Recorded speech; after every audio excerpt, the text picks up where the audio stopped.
The views expressed and the opinions given by the individual host, guest, random reptoid, or chupacabra may not necessarily reflect those of AM 950 Radio, its affiliates, or its sponsors.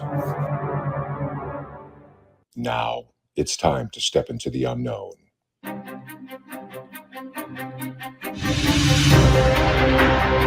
There are things people experience but never talk about. A shadow moving in the corner, flickering of the lights, a disembodied voice. We invite you to talk with us.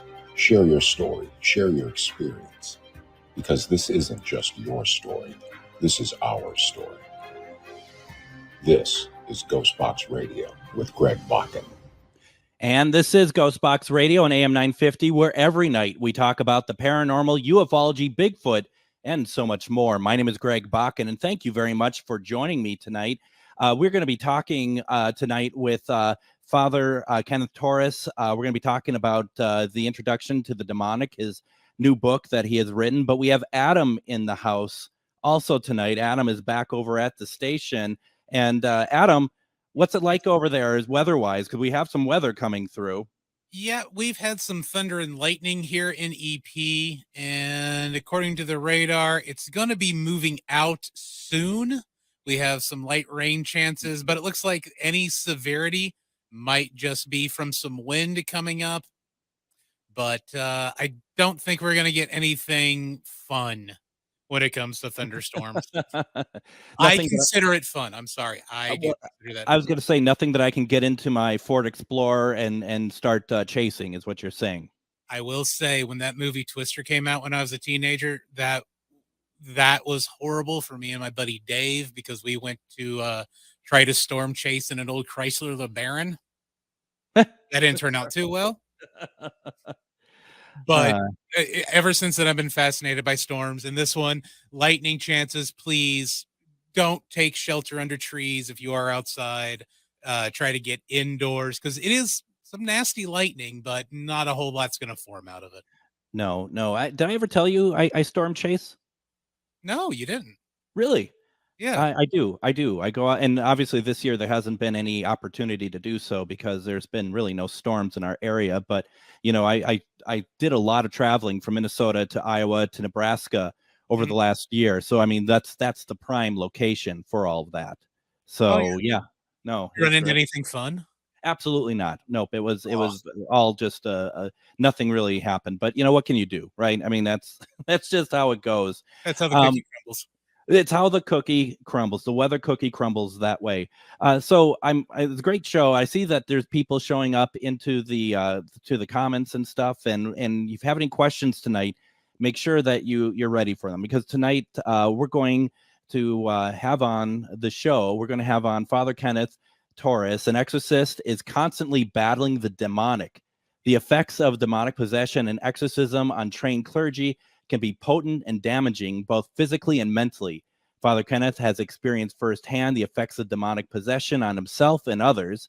He has witnessed firsthand how the power of the wicked can be overwhelming and cause tremendous fear, confusion, and despair.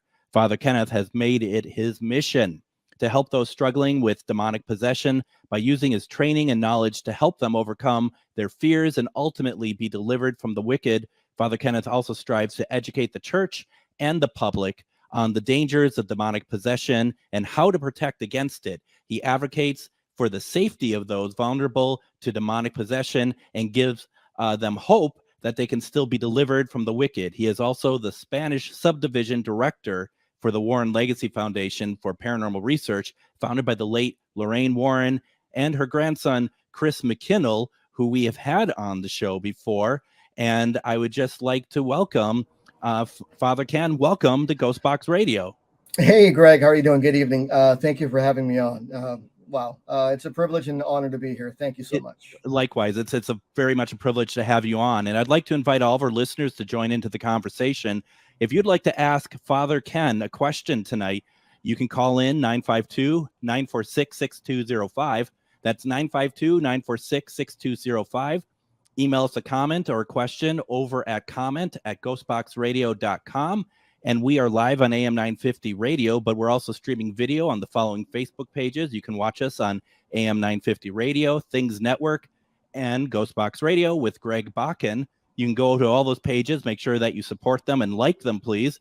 And also share this out to anyone you want. And anyone in the comments, if you have questions for Father Ken tonight talking about the demonic or anything else that's on your mind, he said that he'd give it a shot to answer. So please do so. Now, you have just come out with your book, Introduction to the Demonic.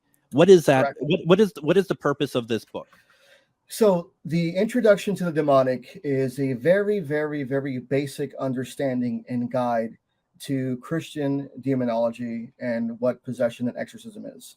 There are over 30,000 religions in the world, and everyone's truth is subjective to them. So I'm only speaking on behalf of my faith, my understanding, and what I know.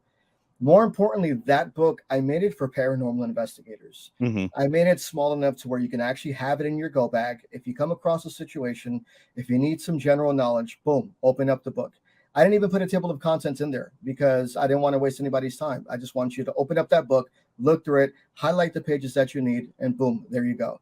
It's a very basic introduction to demonic possession, exorcism, some theology, but more importantly, I would say the fundamentals of how to understand where demonic possession comes from, how it starts, and what attributes these negative entities are looking for in an individual. You know, and that was the thing that I found very interesting when you had sent me the book, and it was like 40 some pages, and I'm like, no offense, but my first thought was, is this it? But I mean, it makes a lot of sense because people are not going to, you know, in this field that we're in, the paranormal field, people don't want to. It feels like, and maybe I'm being very dismissive of them, but it feels like they're trying to get to the end result a lot quicker than they really should. Yeah, and so the rough draft was actually 44 copies, but on the book, it actually is 66 pages. And 66 pages, okay. I'm actually, and I got the rough draft. Okay. And 66 pages, I'm actually making fun of the devil. You know? Yeah. You know, you got to have a little humor in there, you know, and that's one thing for me too. You know, I like to have humor. You know, I'm not always battling demons. You know, that's the thing. There's a misconception. You know, every day we're in a spiritual battle. And to sit here and say that I'm always conducting an exorcism every day, that is a lie. That is a fallacy because exorcisms are highly rare. They rarely ever happen. Yeah. And so, you know, with this guidebook, I also want people to understand that if you can understand and identify what some of these things are and shed some light, then it's not as scary as what Hollywood portrays it to be. You know, ultimately, you have the power, you have the authority, but you also got to put into work yourself, you know, according to whatever faith you believe in. You know, you've got to have a good spiritual life. You've got to be grounded. You've got to be protected. You've got to stay mental. You got to stay healthy mentally, physically, emotionally, and spiritually. If you cover those bases right there, then you're less likely to be afflicted or attacked or harassed by these evil energies or demons. Sure. And I think that's a very important point that, you know, if people are looking at this book and it's like, well, it's Father Ken Torress, Catholic. I'm not Catholic, but everything you just said does not apply to one religion. That's just a general well-being. Yes. Because here's the thing, even if you don't believe in the devil and demons, guess what? They believe in you. Yeah, they sure do. and if you're ignorant to the fact, and if you're ignorant and you think that you can't get attacked, I mean, then I would say reconsider and reevaluate what you're thinking, because it's been my experience. And I've only done one full exorcism with Chris McKinnell. I did a spiritual deliverance last year, and then this year we're dealing with another case. So I've only really done, honestly, one exorcism. So I'm not going to come in here and say, well, I've done hundreds, because they're rare.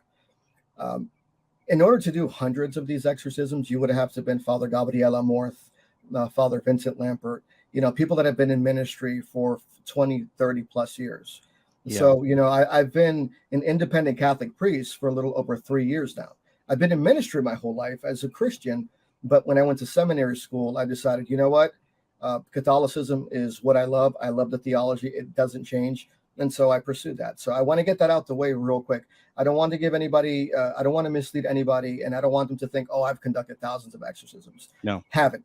And I don't know any exorcist, alive or dead, that has conducted thousands of exorcisms. I feel like that makes it more real when you really look at the numbers. Why don't we do this, Father Ken? Let's take our first break. When we come back, we're going to continue our conversation with Father Kenneth Torres. We're talking about demonology plus his book, Introduction to the Demonic. You're listening to GhostBox Radio on AM 950.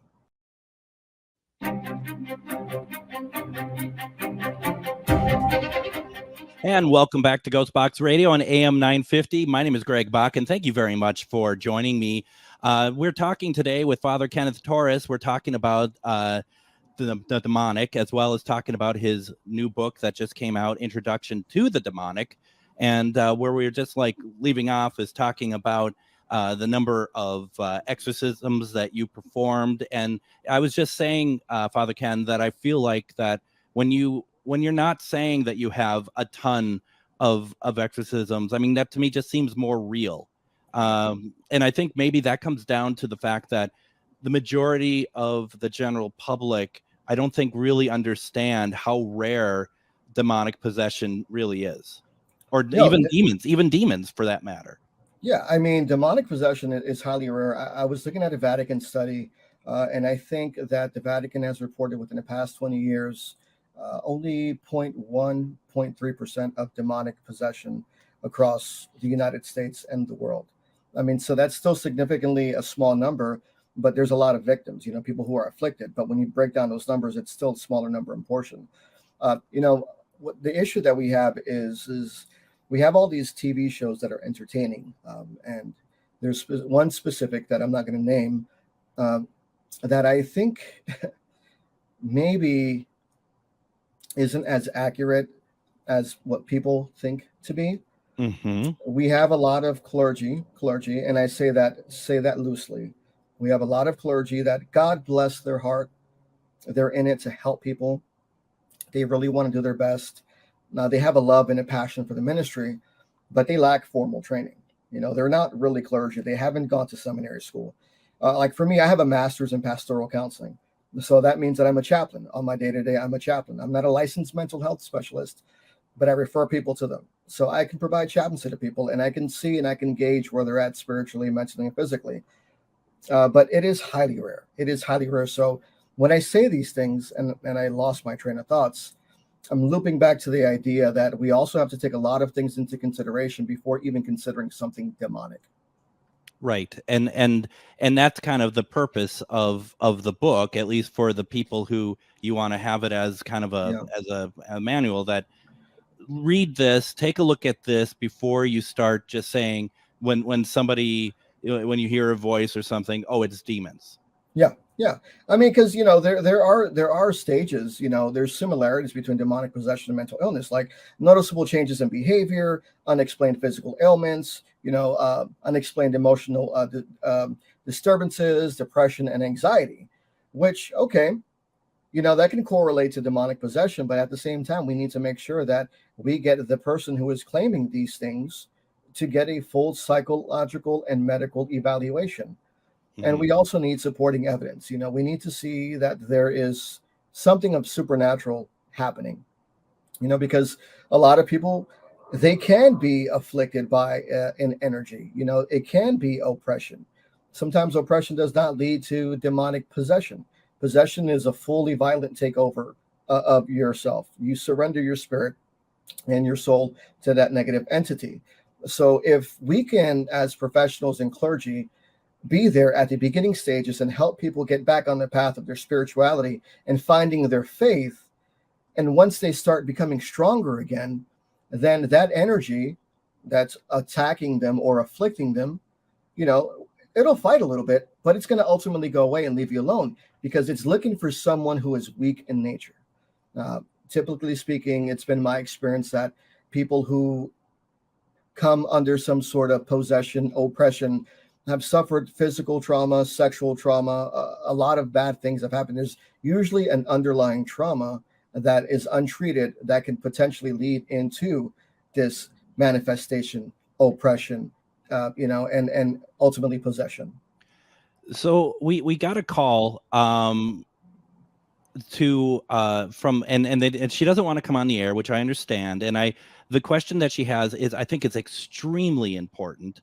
I would like to get your take on it. That she said that she likes the show, but is scared the program topic might be harmful to her and others because talking about it can bring it on, is what she was taught in when she was younger. She wants to know if asking or talking about this type of topic will hurt her. No, it will not hurt you. It will not hurt you. It don't. You have all the strength and you have all the power. So we are basically having a general academia discussion. It's no different than going to church and hearing a sermon. And I feel like sometimes this is what lacks in a lot of the churches, is that they're afraid to talk about spiritual warfare. And just because we talk about spiritual warfare and these things, it doesn't necessarily mean that you're going to get attacked or these things are going to come and attack you unless you willingly invite it in. But that's where your faith comes in. Yeah. The truth is that we're always in a spiritual battle, whether you see it or not. There's always negative energies, these entities, these demonic entities, so to speak, whatever you want to call them. They're always around us. They're on a realm that we can't see, but they're always keeping an eye out on us, and they have an intellect. So you just maintain your faith. And so talking about these things and asking these questions, it's not going to affect it in any way. Nothing's going to come out through the screen and possess you, unless you willingly, openly invite these things through rituals and seances. Now, I just want to say also thank you to the woman who called in. I think it is a fantastic question. It's a wonderful question. And I guess there knowledge is power, right? To be able to hear, because I think putting a blinder up around this subject, theoretically, even though we just got done saying it's very rare anyway, but theoretically it that makes things easier for any type of entity, whether it's demonic or just dark or whatever else. Yeah. What we don't do is I will never address or say an entity's name over the air. I'll never do that. As exorcists, we are trained to never, ever talk about the entity's name, because when you give the entity's name, you're giving it power. Yeah. And so they're not confined to our time and space continuum. So the mere fact of me saying the word may not have any effect on you or I, but if we have a person on the other end of the line that's actually suffering or is going through some sort of supernatural phenomena that may be oppressive in nature, then if I say that name and that individual repeats what I just said, now guess what? You just open your door for something to come in. It's interesting because I obviously the rule, the name of the game here is don't listen to what the shows or the movies are doing, because you look at like The Nun from the Conjuring franchise, and they actually said saying the name is able to get rid of it, but that's not the case. So that is the case when you're doing the exorcism ritual. When you're doing the exorcism, okay. Yes. But in the beginning stages and all that stuff, or even in general, they don't ever want to give anything power. And let's dull it down a little bit. Let's not even talk about the demonic. We're talking about regular average spirits, simple hauntings, those type of things. If you have some sort of activity in your house that's happening and you start addressing this thing and you start feeding it your energy, then now it has your attention and vice versa. And now you're giving it power and you're going to give it dominion, and it's going to be able to, affect you more. And it's not necessarily in a bad way, but the way they communicate with us, they can draw your energy and they can make you tired and they can make you sick. Yeah. It is very interesting. And there's been a lot of we're doing comments over on our chats on our Facebook pages, and like Sam says that it seems that they know certain facts to come before we actually do. That is correct. So Daemon, these entities do have superior intellect. So they have been tasked and they have been made with certain tasks. So when these entities are created and they are made, they have a specific job and a specific task. They are well aware of science. They have a superior intellect than we do. And they can actually plan ahead of time and they can cause things to happen. So yes, I would agree with what Sam Thomas has said. They have a superior intellect and they can cause a series and chains of events, and they do know things. it's not that they know the future, but they can manipulate certain things in order to allow things to happen in order for a person to become afflicted. Wow. Why don't we do this, Father? Let's take our second break. When we come back, we're going to continue our conversation with Father Ken Torress as we talk about the demonic and also his new book, Introduction to the Demonic. You're listening to GhostBox Radio on AM 950. Hey, it's Tom. Since 2009, All Energy Solar has been providing solar energy solutions to customers. With fully licensed electricians and installers, you can be sure that your solar installation will go smoothly. The team at All Energy Solar understands that every customer is unique. They'll take the time to survey and understand your property to find a solar solution that works for you. One of the biggest advantages of going solar is the opportunity to take advantage of the many solar incentives available. But it can often be confusing to know what you're qualified for. All Energy Solar professionals will help you find out what savings you can apply for and even help with your applications. This is especially important since many rebate programs have limited capacity and are first come, first serve.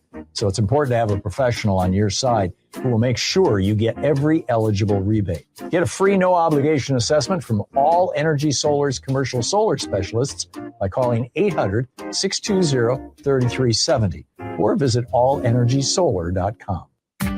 If you're someone that counts on AM 950 to bring you the latest in progressive politics, news, and talk, remember, we can't do it alone. Support our many great advertisers and let them know you heard about their business on AM 950. If you don't know who to talk to, simply write AM 950 on your receipt. AM 950 is supported by small local businesses, so you're not only helping us and those businesses, but our local economy as well. For a complete list of our sponsors, log on to am950radio.com.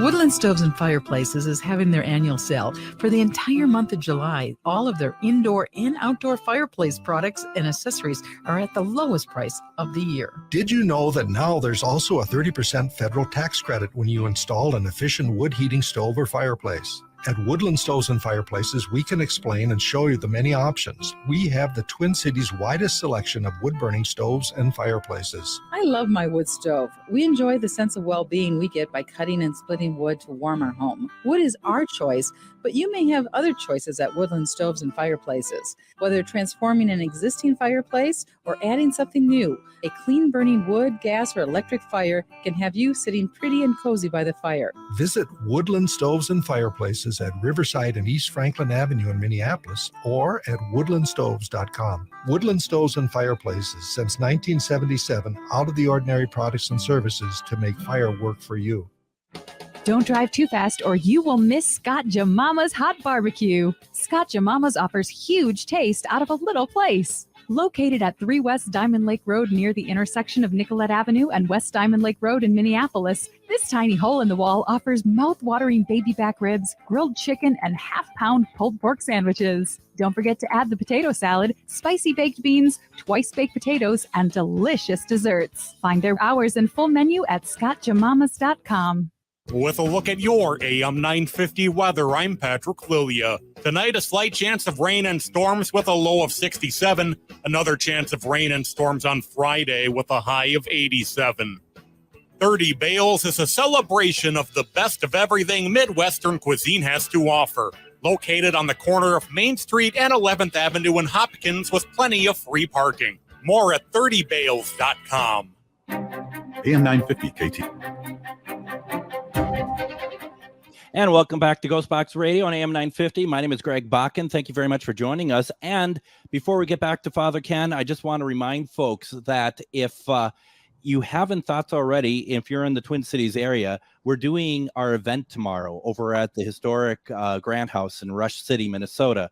This is going to be quite the event. We have a full plethora of paranormal evidence that we're presenting that took place over 18 minutes.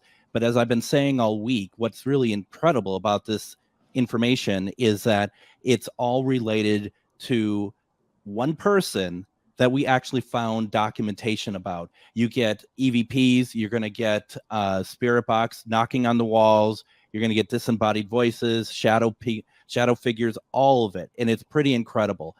We're presenting tomorrow at 6:30 p.m. The cost to get into the presentation is $10. And I just want to remind folks that all of our proceeds for that event is going to go to help our friend John Yost, who was on our show back in April talking about his film Alien Abduction Answers, as well as his own personal alien abduction story. John unfortunately has pancreatic cancer. He needs help. He needs financial help. He's doing some very special treatments in Arizona, and he lives in the East Coast. It's pretty important to help him. So we're going to be able to put all of our money that we make, we're going to give it to him, and we're going to also ask anyone who shows up if they can donate a little bit more. We'd greatly appreciate it. John, you're with us. You know, we're going to take care of you the best we can. And up on the screen right now, it's the QR code. If you want to donate, you're more than welcome to do so. Also, if for those of you who are listening on the radio, there's a GoFundMe for John Yost, JohnYost. Thank you for allowing me to put that out there for folks. And also there is a dinner that if you want to buy, that's extra to the presentation. It's $17.99 to get the dinner, but it's really good. It's going to be sliders. It's going to be pulled pork sliders. That opens at 5:30. So this is all at the Grand House in Rush City. Rush City is beautiful. The Grand House is beautiful. So please consider coming out. If you don't have anything else to do tomorrow, it's going to be well worth your time. Father Ken, we were talking about all sorts of things. And I just, once again, I really look at that phone call that we didn't take it on the air, but that came through. I really thought that was very brave because yes, she's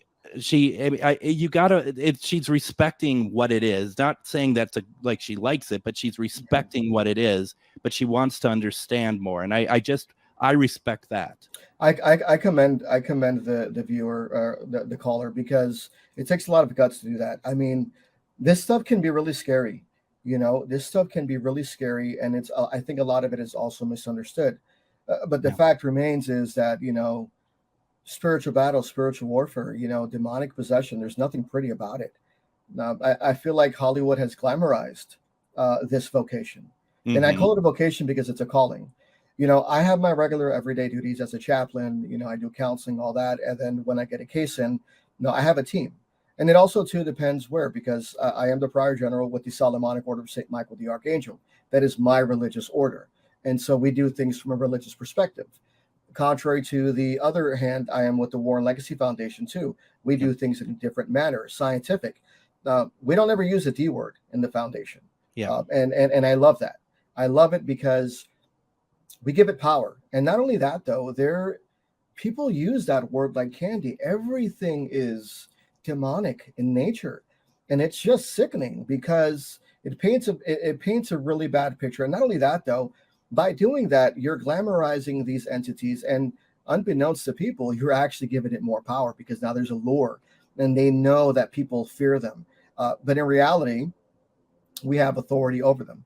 The Bible doesn't give us explicit, authority in the sense to where it says, yeah, you can be an exorcist or whatever. But we see from examples of Mark and James and Luke where Jesus casted out the demons, and with the Holy Spirit, we can too.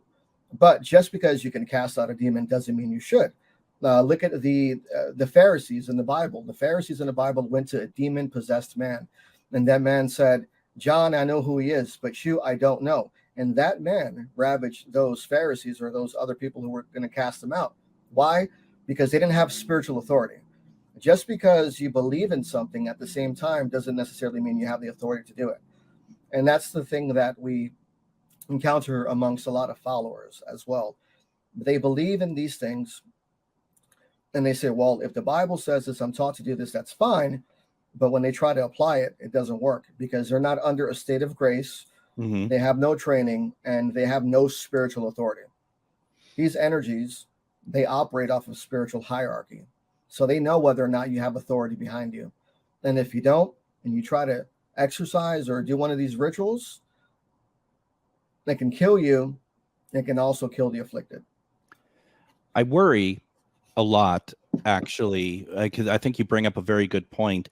And this isn't a religious based response I have. It's not like it's this applies to one religion, but Yeah. when I see what you said, people who suddenly they for whatever reason they think that they're a demonologist and that they they're going ahead and doing whatever they please because they're whatever and however that they got this training, or if it's even training at all. I worry about that because it seems very prevalent, and I don't want to blame everything on the TV shows, but I really feel like that's pushed that envelope forward more than anything. Yeah, no, I agree. There's a couple of demonologists that I know that are good people. One of them is Bill Slevin. I love Bill Slevin. He's really respectful. He's smart, knowledgeable. There's John Salerno and a couple of other people that I would say that are reputable demonologists. But at the same time, just because you're studying demonology does not mean that you have the authority and that you are training to be an exorcist. Exorcism training is different. I am still in the early stages of my career, and I still have a counterpart, Archbishop Christian Piedrahita. He's part of our international order. He's in Colombia. He's been in ministry for over 15 years. And every day I learn from him as well. So this training is constant. It's not like, well, you do one time and that's it. It's an ongoing thing. It's always training. It's always reaching out to other clergy, getting their opinions, getting their ideas. Hey, this is what I've got. What do you think we should do? How do we proceed with this? Same thing with the foundation. Now, if there's something that's darker and negative in nature, as I mentioned, we don't use the D word, but we'll bring it up to Chris McKinnell. We'll bring it up to Joe Frankie, because they've got extensive experience. And although I'm clergy, I still have a long way to go. I still need to gain more experience. So if it's something that is not within my abilities, the ethical thing for me to do is pass it over to someone else. And I will always do that. My clients and people who are afflicted are number one, always number one. Yep. And so I have a problem when you have these clergy who don't have enough experience and they're like, well, I've done 500 exorcisms. Really? You probably destroyed a family and not even realized it. You probably made a person go over the edge because you failed to properly conduct an evaluation and an assessment. So yeah, TV and all of these online training courses to become a demonologist, it's good for general knowledge, but it is a completely different thing. So like I tell people, you can read, you can study medicine, but just because you study a medicine book, does that make you a doctor? It's true. Yep. No, it's very true. I mean, you could also understand how to read music, but it doesn't mean that you can play every instrument either. That's true. I mean, you have the basic principles and theory. And even then with demonology is traditionally a theological course. It is a course in theology that the church teaches. And it's identification and characteristics of these entities and how they operate, sometimes their origin, what they look like, how they present themselves, how they manifest themselves, now what their intellect is. But at the same time, too, when you're studying to be clergy, you also have to realize that just because you understand what these things are, it's a different element because now you're dealing with the person that's afflicted. That person that's afflicted has to be your number one priority. And you have to focus on that individual. A lot of fake book clergy say, well, you got to focus on the demon. No. You have to focus on the person that's being afflicted. That's the most important thing. 952-946-6205. That's 952-946-6205. We're having our conversation with Father Kenneth Torress. We're talking about his book, The Introduction to Demonic, as well as we're talking theory.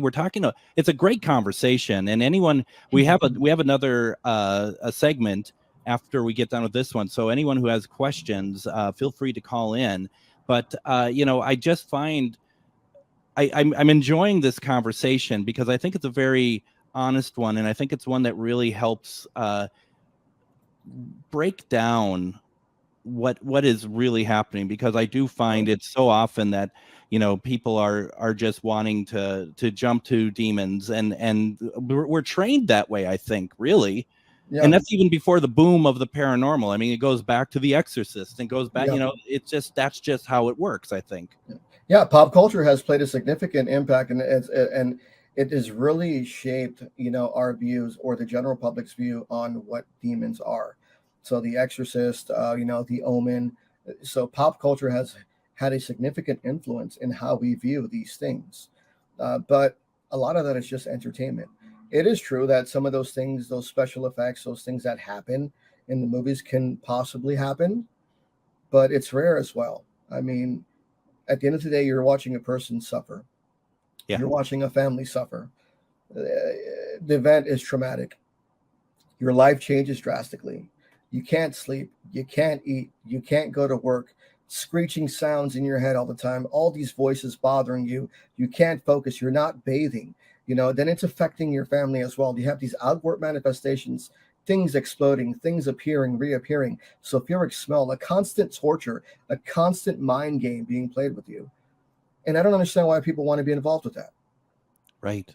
I think people generally, I mean, this is a very general statement. I think so many people underestimate what the true power is. I think people, and especially some paranormal investigators, for some reason, when they decide they're paranormal investigator, that they feel like that they can go into a room and just scream in the air and that they could be, badasses. But the thing is, it's like, once it afflicts you, even we're not even talking dark, let's just talk about attachments. Yes. It's like when that stuff happens, this is a shift and you're going to feel it. Yeah. I mean, attachments are another thing too. And we're not talking about demons. We're talking about just general attachments. If you can't deal with an attachment yourself, you know what I mean? And you're trying to jump to an inhuman energy that has never walked the earth, you're in a world of hurt. You have to be able to start from the basics. You have to crawl before you can walk.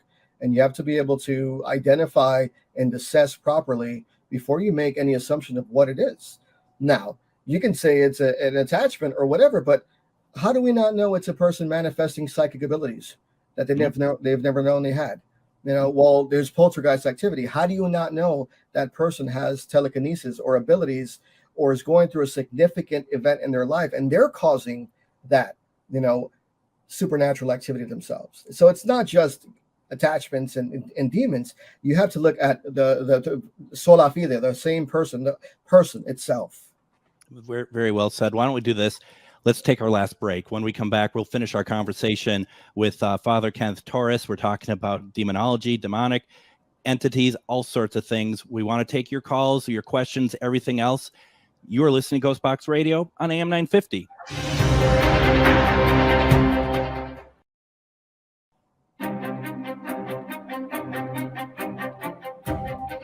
And welcome back to GhostBox Radio on AM 950. My name is Greg Bakun. Join us tomorrow on GhostBox Radio as we just kind of ease into the weekend. We're going to just talk about some paranormal news, some listener feedback. We had the question of the week. We got a lot of answers on that. If you have any feedback or have anything that you want to say, send me a note. Go to comment at ghostboxradio.com. Leave an email, leave a message for me, and we'll read it on the air. And we'll just kind of ease into it. What I like to say is, before you start chasing spirits or drinking them on the weekend, just give me an hour of your time, and we'll ease into the weekend together. We are finishing our conversation with Father Kenneth Torres. We are talking about introduction to the demonic. His book is available on Amazon, and you can go there now and get it. And I'm also putting it. I started a new page on my ghostboxradio.com website. It's called the GhostBox Book Club, and every author I have on, I put their book, their description, and the link to the book on there. So it's easy for listeners if they're like, I remember that book about the demonic, but I'm not quite sure which one it is. They can go to that page and find that book, and also read, maybe see another book that they didn't expect to have on there. So it's check it out, ghostboxradio.com. It's called the GhostBox Book Club. Father Ken, can we talk a little bit about the Warren Legacy Foundation? Yeah, so I am a part of the Warren Legacy Foundation. I am one of the Spanish division directors. And the Warren Legacy Foundation was created in 2014 by the late Lorraine Warren and her grandson, Chris McKinnell. And basically, our job is to assist people with their supernatural needs. We are here to educate the public. We are here to teach. We are here to also empower our psychics. But not only that, we want to prepare and train the new future generation investigators. And so that's who we are. We have over 70 members, professional members worldwide. We all have different abilities. We all have different talents. We all have different gifts. We all have different theologies, different beliefs. Some are scientists. We have doctors. We have psychologists. Among all, we've got some of the best professionals in the world. Our organization, I love it because we are meticulous. We are strict. We just don't let anybody in. And we pride ourselves on that because we are trying to set a standard for the paranormal field. There are other groups out there that are great. Don't get me wrong. And they're wonderful. They do the same thing we do. And that's the lasting impression that we want to have on people. We want to make sure that we educate the public properly and we help people understand that the supernatural doesn't have to be so scary. What I'm talking about right now is a small snippet of the supernatural that you barely come across. We're still not talking about quantum physics. We're not talking about transdimensional travel. We're not talking about reincarnation, past life regression. There's so many aspects to the supernatural that I think people don't understand. And the Warren Legacy Foundation is really good, at getting those topics out there. Absolutely. And as somebody, I am also a member of the Warren Legacy Foundation. And the thing that is important about that is that it, like you said, it's meticulous. I've been a part of a couple of investigations. I haven't been able to get very deep into it, but the thing is that the way that they go about it is very different. It's a very different sort of way, and is very, very. What I love about it, one of the things I love about it the most, if it doesn't seem to be supernatural in nature, that's not the end of the Warren Legacy Foundation's involvement. It's how do we help? How do we close that loop to finish the client needs, so that if it's something else to do with something else, whether it's mental or whatever else, that they're not just left high and dry. That's true. We help everyone regardless whether or not it's supernatural. We'd rather it not be supernatural. Because then now we have the opportunity to help an individual who may have gone years with an untreated and undiagnosed mental illness, and that could have been a catalyst, and we could potentially have what very well saved their life, get them on the proper medication, seek treatment, or a person dealing with an undiagnosed, untreated physical ailment, thinking that it's supernatural, but with our assessments, we're like, hey, let's get you checked out first. Let's get you an evaluation and see what the doctor says. They come back, oh, I've got this. Okay.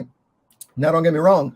Mental illness, physical ailments don't negate the supernatural, but it's the very first step in deciding what our treatment plan is going to be for you in the future. Absolutely. And like you said, it's not difficult to get. I mean, it's not impossible to get into the Warren Legacy Foundation, but there are interviews. There are just making sure that the chemistry is right and that the people that they're bringing in are able to help and provide in some way to help keep the foundation going. And that's not unreasonable at all. It's not. I mean, 18. We say 18 years old, but the truth is we want you to have experience, at least 5+ years experience, and you've got to be able to show that experience on your application. Yeah. Even if you've never done a residential investigation, at least tell us what cases you've worked on.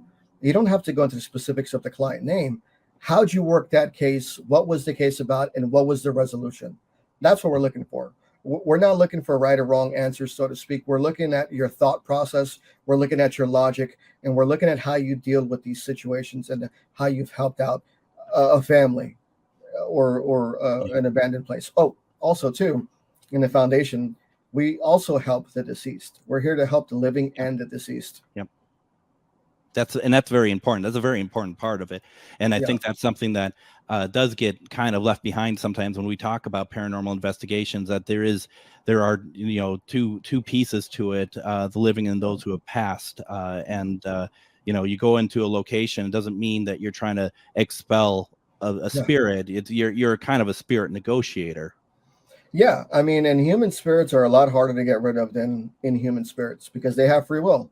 Yep. So if they were stubborn in life, they're going to be stubborn in death. And sometimes too, these entities, they're not ready to cross over for whatever reason. And it's our job to help at least come to a compromise with them or help them cross over peacefully. Sometimes there's unfinished business. Sometimes they're like, well, you moved into my house. This is my favorite house. You know, you're not watering my plants. You're not doing this. And these spirits can be picky. So if we can help them understand that they're no longer in the living world and that their home, their place is under the care of a wonderful family and that they can be at peace, cross over. That's a win right there. Absolutely. And the Warren Legacy Foundation, if you go to the website, the website that I have, I'm assuming this is the right one, warrenlegacyfoundation.com. Yeah, or warrenfiles.com. warrenfiles.com. And also on Facebook, you can find Warren Legacy Foundation as well, because we're talking about people if they want to join in, but also people who need help. Yeah. You know, that you can reach out and it's a well-organized organization, I guess you could say, that that will be able to systematically help people no matter where they are located around the world. Yeah, I mean, we are a well-oiled machine, and we have members all over the world, and we're broken down to different regions, different countries. So more than likely, you know, we'll have we're always going to help you. You know, We may not be able to get there physically, but I've noticed, and it's been my experience that 95% of the time we don't have to do a home visit because we've helped you with the solution over the video call. Because a lot of it is just misunderstanding, and a lot of it is just, psychosomatics. I had this one team come in, tell me one thing, and that's not true. Okay, now we have to break down that narrative. It's not as bad as you think it is. No. Father Kenneth Torres, who just came out with a book, Introduction to the Demonic. It's available on Amazon, and definitely go check it out. Father Ken, thank you so much for joining me today. Thank you so much for having me on. It was a blast. Thank you very much. Join me tomorrow. We're going to do Casual Friday. We're just going to take it easy, talk about some paranormal news, and maybe some listener stuff as well. We'll see you tomorrow. You're listening to GhostBox Radio on AM 950. Have a great night, everybody. Have a good night, everyone.